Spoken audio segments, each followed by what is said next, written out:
Welcome to another episode of Fragments of the Future. This week I'm talking ringways.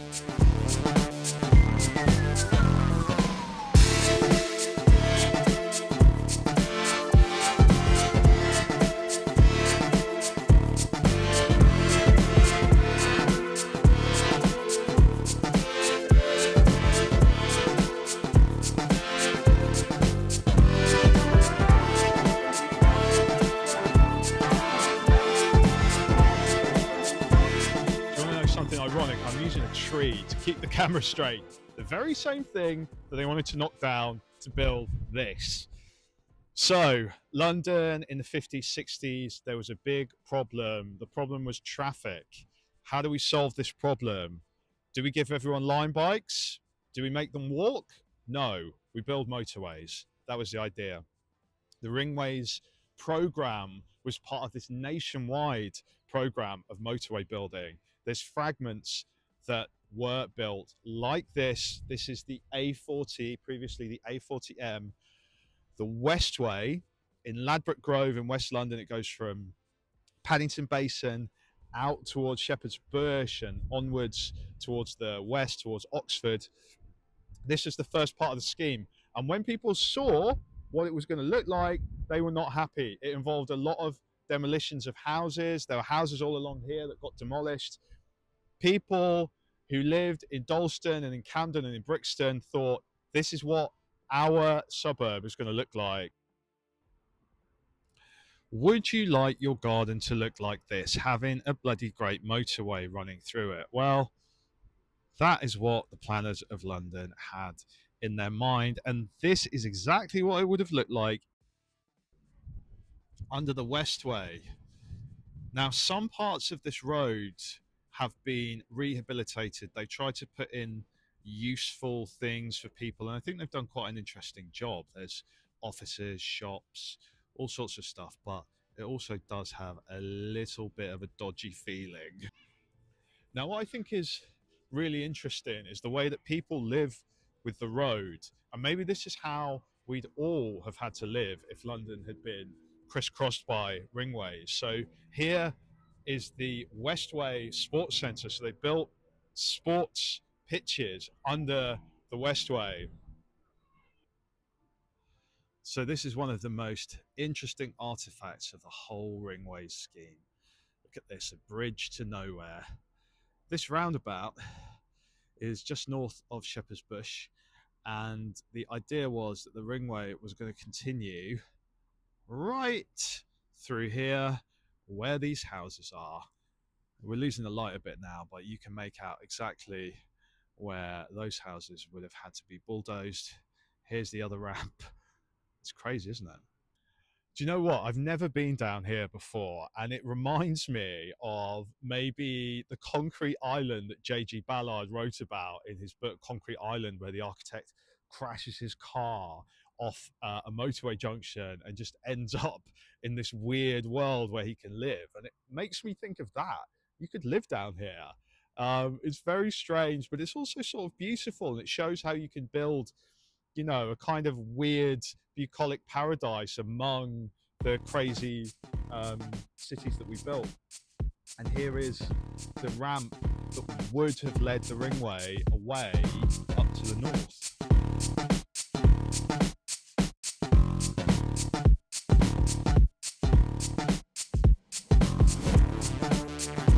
So let's look at the London Ringways plan in more detail. Now, this plan was dreamt up in the 60s. As we know, the idea was to alleviate traffic congestion. They wanted to build motorways around the city. They looked at Paris, where the Périphérique was being built, and the GLC, the Greater London Council, decided we want a petit peu of that for ourselves. Now, let's refer to my Unbuilt book. This is the Japanese version. I thought we'd do something a bit more fun, so you can learn some Japanese with me while we look.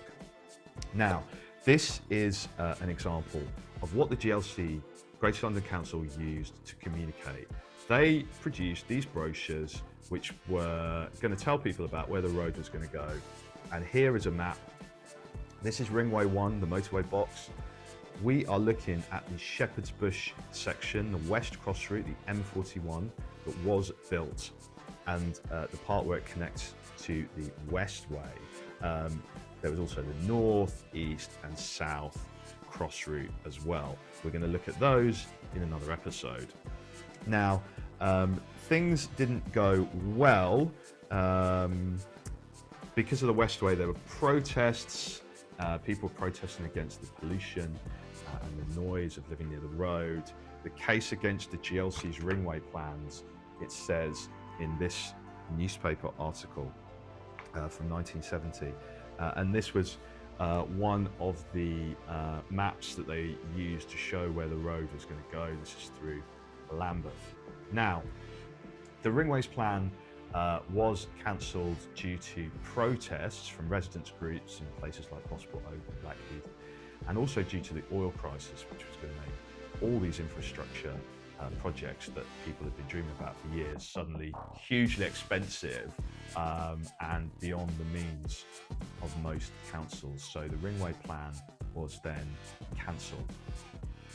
Westway is actually closed for several months in spring, and then for weekends basically through until summer 2026. So this is another interesting thing. If they'd have built the ringways, they would have required a huge amount of maintenance. Infrastructure is expensive. Now let's talk music. The Clash obviously were inspired by the Westway, Westway to the World. And fun fact, I once interviewed the band Hot Chip in the Westway Sports Centre there. They were filming a video. It was too long ago. We don't have to worry about that. But yeah, a lot of musicians inspired by it, and a lot of videos were filmed here.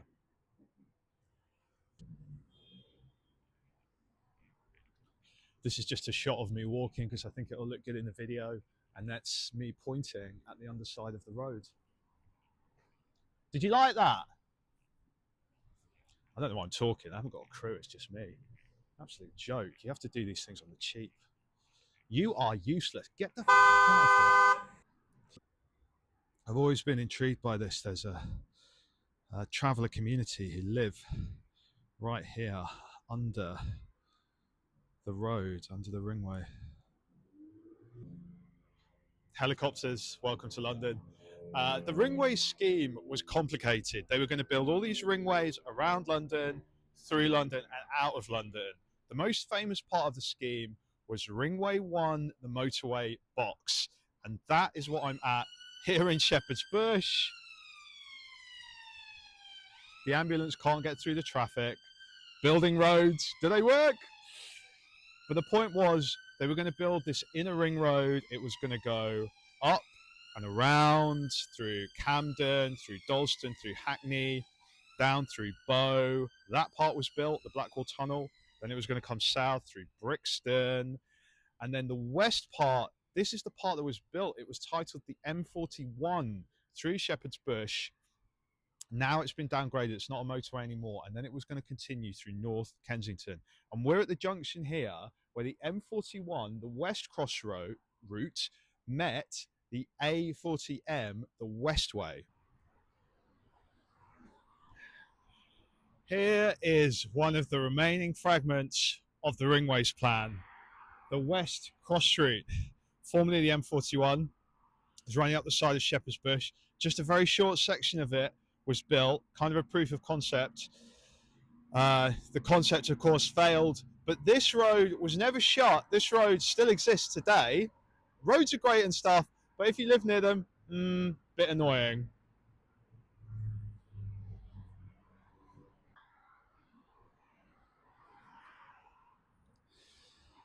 So what do you reckon?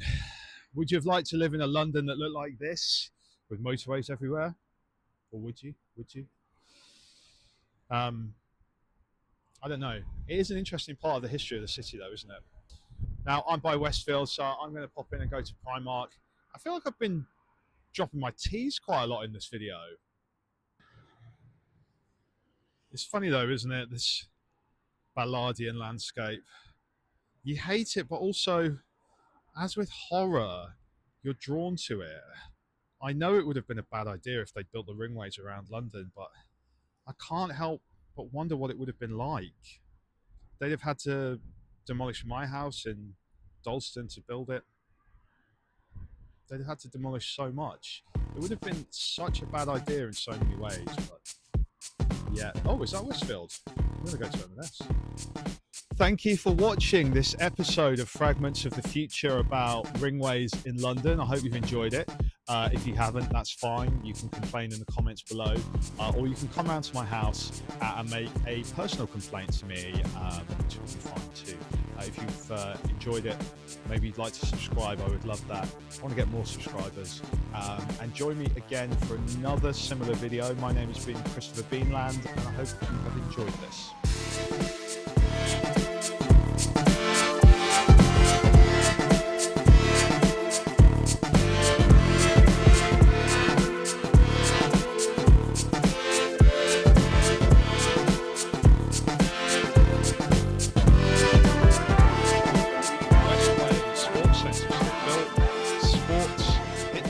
Under the Westway.